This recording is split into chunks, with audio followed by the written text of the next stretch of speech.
Imagine receiving a presidential pardon, thinking you are entirely immune from federal prosecution, only to realize Congress has a legal mechanism that could still force you under oath and, potentially land you in a jail cell anyway. Yeah, that is a terrifying wake-up call. Right. And today, right now, in the middle of June 2026, that is exactly the reality facing Dr. Anthony Fauci. It really is. It's wild. Senator Rand Paul, who is sitting as chairman of the Homeland Security Committee, just issued his very first unilateral subpoena.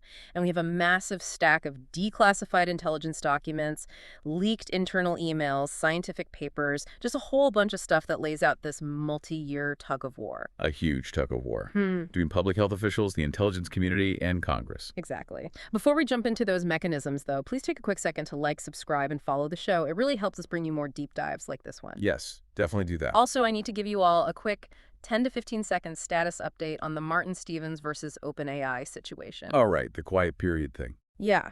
So Martin Stevens officially suspended the quiet period on June 8th, 2026.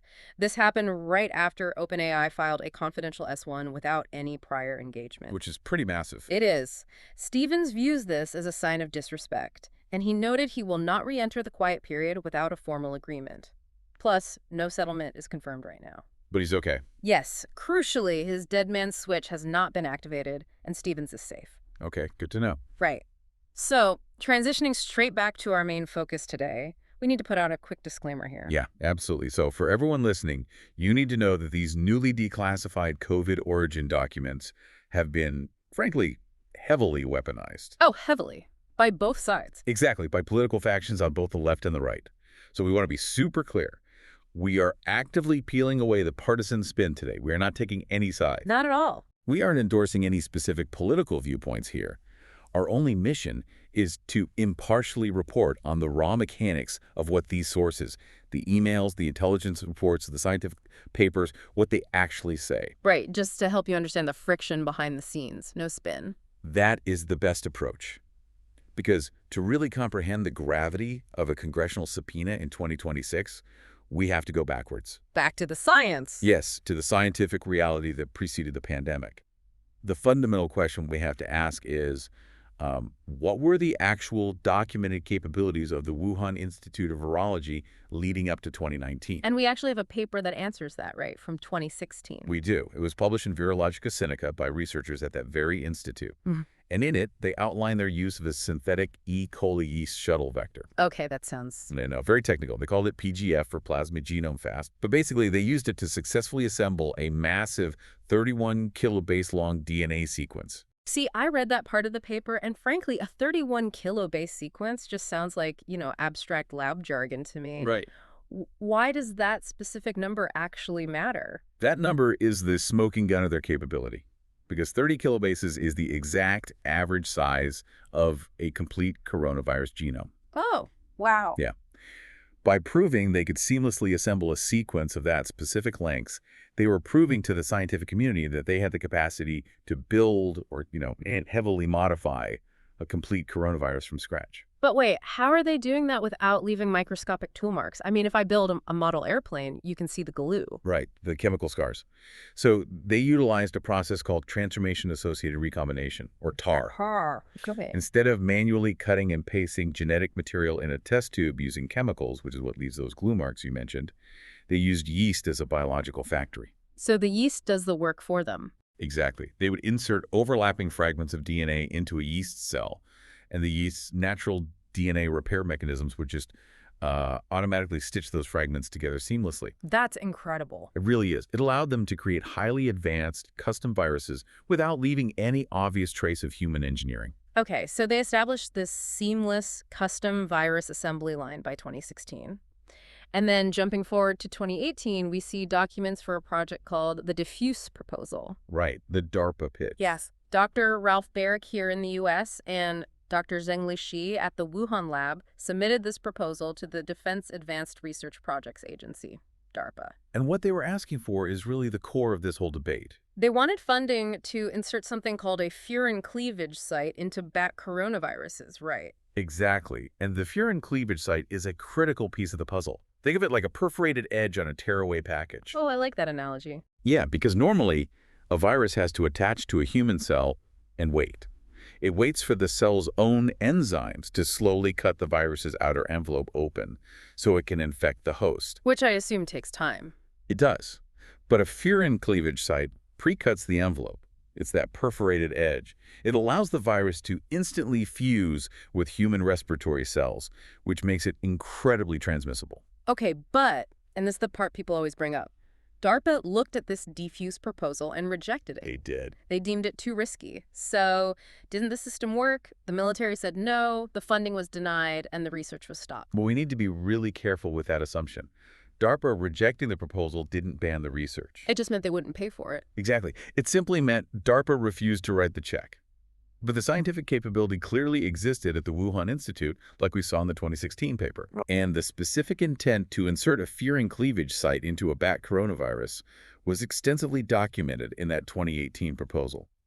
So when SARS-CoV-2 emerged a year later, it possessed that exact, strikingly similar, rare perforated edge. Look, let me put it this way. If we find a highly dangerous custom-built car parked on the street, and we know a specific garage asked for a bank loan to buy the exact blueprints and tools to build that specific car a year earlier. Right, I see where you're going. Even if the bank said no, it's not a conspiracy theory to wonder if they just built it anyway in the dark. That is a perfect analogy. The means and the blueprint were there. So if the scientific blueprint and the tools were clearly established by 2018, how did the initial outbreak in early 2020 get handled? Because publicly, the narrative shifted away from a lab leak almost instantly. It was incredibly fast. Yeah, the media treated it as a settled fact that it came from nature. Well, the timeline of internal communications during January and February of 2020 reveals a stark contrast to that public messaging. What was going on internally? In January, Dr. Ralph Barrick, the U.S. scientist from the Defuse proposal,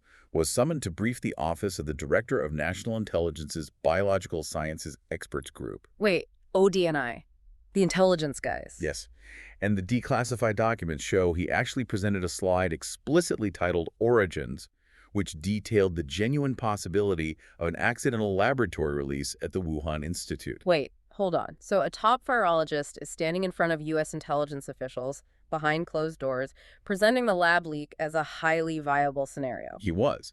And then shortly after that, on February 3, 2020, the National Academies held a rapid response meeting. Okay. The attendees were a very tight circle of top officials, including Dr. Anthony Fauci, Dr. Barrick, and Peter Daszak. And Peter Daszak is crucial here, right? Incredibly crucial, because he is the head of EcoHealth Alliance. That's the organization that routed U.S. taxpayer grant money directly to the Wuhan Institute of Virology. Okay, I see exactly where this is going. You have the major public health officials, the guy who actually funded the lab, and the guy who co-wrote the blueprint for the virus, all sitting in one room. Yep. And the emails following that meeting are where the disconnect really solidifies. What did the email say? Dr. Fauci emailed NIH Director Francis Collins and Jeremy Farrar expressing a need to, quote, get ahead of the science and narrative. Get ahead of the narrative. Wow. And days later, Peter Daszak organized a highly influential letter that was published in the Lancet Medical Journal. I remember that letter. That letter didn't just support a natural origin. It actively condemned any suggestion of a lab leak as a dangerous conspiracy theory. But why the immediate jump to labeling it a conspiracy theory? I mean, why not just say, hey, we don't know yet. We are currently investigating everything. It comes down to massive institutional conflicts of interest. The individuals defining this public consensus were deeply entangled in the very research under suspicion. Right, because if it was a lab leak. Exactly. If a public investigation concluded the U.S.-funded collaborative research sparked a global pandemic, the architects of that research would face catastrophic reputational ruin. Not to mention a total loss of grant funding. Oh, and unimaginable legal liability. The Lancet letter essentially served as a firewall to protect the scientific establishment from that scrutiny. But building that firewall created a massive information vacuum. By labeling legitimate scientific questions about the lab leak as conspiracy theories, they effectively blinded the public. That's the core issue. And when people realize experts aren't sharing the full truth, that void gets filled with absolute garbage. Oh, completely wild stuff. Right. According to an AP and Digital Forensic Research Lab report, the shutdown of the lab leak hypothesis directly paved the way for figures like Francis Boyle to claim the virus was a genetically engineered bioweapon spliced with HIV. Which had no scientific basis. None. And then you had Greg Rubini on Twitter going viral, claiming Dr. Fauci literally built the virus himself to undermine Donald Trump. That is the danger of prioritizing narrative management over transparency during a crisis. When credible experts manage the flow of information just to protect institutions, rather than sharing what they actually know and suspect, the public's trust erodes rapidly. Guesswork takes the place of data. Exactly. But I keep coming back to the hypocrisy of the misinformation label. Like, how is the public supposed to trust the establishment to define misinformation when top scientists are privately presenting lab leak slides to intelligence officials while simultaneously signing public letters calling that exact same theory a debunked conspiracy? It's a huge contradiction. It just seems like public health officials broke their own credibility. And that credibility gap is precisely why the intelligence community stepped in. I mean, if public health officials successfully closed the door on the lab leak theory in the media and academic journals, how did the U.S. spy agencies react? Right, because their literal mandate is to ignore media consensus and find the ground truth. Exactly. And that is the focus of the newly declassified material from the Director of National Intelligence in 2026. Okay, let's look at the Lawrence Livermore National Laboratory. They have this highly respected intelligence unit called the Z program. Yes. In May 2020, they issued a report placing equal weight on the hypothesis of a lab leak versus a natural outbreak. And the rationale behind the Z program's assessment was purely analytical. They bypassed all the political noise and just looked at the physical components. What did they find? They explicitly noted that the Wuhan Institute possessed the necessary precursor viruses. They had the TAR reverse genetic systems we discussed earlier, and they had a documented history of lax biosafety protocols. So from an intelligence perspective, the means, motive, and opportunity for a lab leak were glaringly obvious. Exactly. So the intelligence community is looking at this objectively. But then we see emails from June 2021 during the 90-day review ordered by the president. Right. Dr. Fauci had a direct briefing with CIA analysts. Right. And during that meeting, he pushed the CIA to focus their investigation on a very specific list of experts. He recommended they speak heavily with Peter Daszak and Ralph Baric. Okay, let's unpack this. We have the intelligence community investigating a foreign lab, but they are being guided on who to interview by the exact same U.S. public health official who funded that foreign lab. That is the reality of the situation, yes. Isn't that like letting the suspect pick the detectives? That is exactly how many lawmakers are framing it now. The implications of that briefing are severe. I am genuinely trying to understand the mechanism of how that happens, though. Does a public health official even have the clearance or the authority to tell a CIA analyst how to conduct a national security review? Well, they don't have formal authority over the CIA, no, but they possess immense institutional gravity. Right, because it's Dr. Fauci. Exactly. Fast forward to the 2026 testimony of whistleblower James Erdman before the Senate Homeland Security Committee. Erdman stated that Dr. Fauci leveraged his immense public standing and his access to the White House to provide what Erdman called a curated, conflicted list of subject matter experts. It's a curated list. Wow. By funneling the CIA analysts toward scientists who champion the natural origin theory, the resulting intelligence assessments were skewed. Erdman testified this effectively wasted resources and resulted in a cover-up. And Senator Rand Paul details this extensively in his 2023 book, Deception. He does. He alleges that Dr. Fauci was frequently visiting the CIA off the books, totally bypassing standard visitor logs. Which is highly unusual. Right. And Paul claims that CIA scientists working on the assessment initially voted 6-1 in favor of the lab leak theory. But those votes were suddenly reversed by their superiors after these briefings. And the opacity of those interactions, the off-the-books meetings, the sudden vote reversals, that is the catalyst for the current congressional showdown. They want to know why the vote changed. Congress is trying to determine the causality. Did Dr. Fauci influence the CIA's top brass to suppress their own analysts?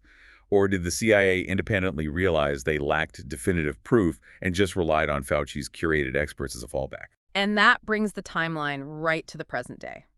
In December 2024, a massive 520-page congressional report officially confirms the lab leak as the most likely origin. Yes. So now in June 2026, Senator Paul is issuing subpoenas.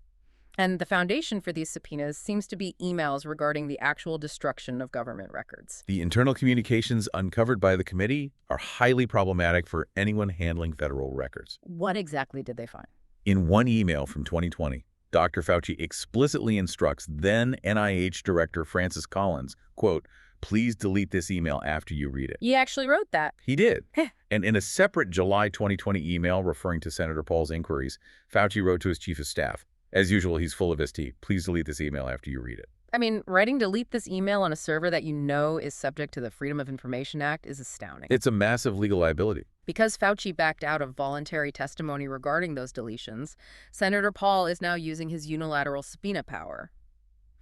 But surely Dr. Fauci has standard legal protections here, right? You would think so. Doesn't he have due process or the right to claim attorney-client privilege during these hearings? This is a really common misconception about congressional oversight. A June 2023 legal analysis by the law firm Covington and Burling in the PLI Chronicle outlines the vast difference between a civil lawsuit and a congressional subpoena. How different is it? Very. Congress operates within what the Supreme Court defines as the legitimate legislative sphere.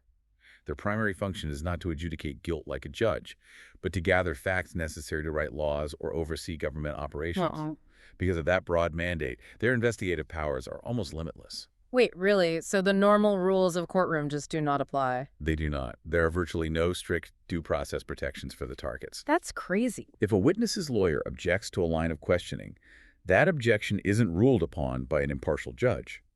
It is ruled upon by the very committee chairman who issued the subpoena in the first place. So Rand Paul decides if the objection to his own question is valid. Exactly. Furthermore, Congress generally does not recognize attorney-client privilege or the work product doctrine. They argue those privileges apply solely to judicial proceedings, not to a legislative body seeking facts. So getting hit with a congressional subpoena isn't like a normal court case. It's more like being thrown into a legal gladiator arena where the politicians are the judges, the rules are made up as they go, and the whole thing is broadcast on live television. That is a very accurate way to describe it. And the mechanisms for enforcement are equally severe. What happens if he just doesn't show up?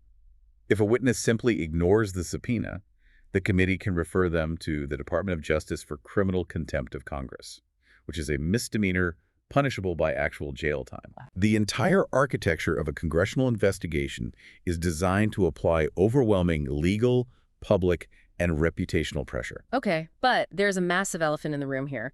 President Biden issued a formal pardon to Dr. Fauci. He did. How can a Senate committee subpoena someone who has already been completely pardoned by the executive branch? Doesn't the pardon shield him from this entire ordeal? We have to separate executive branch prosecution from legislative branch oversight. Okay, break that down for me. A presidential pardon protects an individual from federal criminal prosecution by the Department of Justice for past acts. It means he cannot be put on trial by a federal prosecutor for, say, deleting those emails. Right. However, a pardon cannot erase the legislative branch's constitutional authority to investigate, to compel testimony under oath, or to hold public hearings. So the pardon keeps him out of federal prison for past crimes, but it doesn't buy him the right to stay silent in front of Congress. Precisely. Senator Paul is orchestrating a profound constitutional clash. He is utilizing the subpoena not to initiate a criminal trial, but to force a brutal, highly visible public accounting. He wants it all on the record. He wants Dr. Fauci under oath, explaining the scientific cover-ups, the deleted emails, and the CIA influence campaigns in the harsh light of day, pardon or no pardon. So as we step back and look at all of these moving parts, from the genetic assembly lines in Wuhan to the deleted emails in Washington, why should you, the listener, actually care about this legal battle years after the pandemic began? Because it exposes the fragile infrastructure of public trust. When officials who control billions of dollars in scientific grants coordinate privately to manage a narrative, instruct colleagues to destroy federal records, and actively steer intelligence agencies away from viable threats. Yeah, that's a lot. It shatters the basic social contract between the government and its citizens. It demonstrates a systemic vulnerability where institutional self-preservation was violently prioritized over transparent, objective truth-seeking during a global crisis. It really leaves you with a deeply provocative question to mull over. I mean, if a top public health official can be shielded by a presidential pardon, yet still be dragged relentlessly before Congress to expose the structural failures of a pandemic response, what does this mean for the future of global scientific collaboration? That is the chilling effect people are worried about. Right. Will scientists and nations ever be willing to share risky research again? Or transparently admit when an accident happens, knowing that a single misstep won't just ruin their careers, it will trigger a decade-long, inescapable geopolitical and legal war where every deleted email is permanently weaponized. It's a huge deterrent. It makes you wonder if, during the next outbreak, the laboratory doors will just lock even tighter. Let's hope not. Well, thank you so much for joining us for this deep dive into the source documents. If you enjoyed our conversation today, please take a moment to like, subscribe, and follow the show. We will see you next time.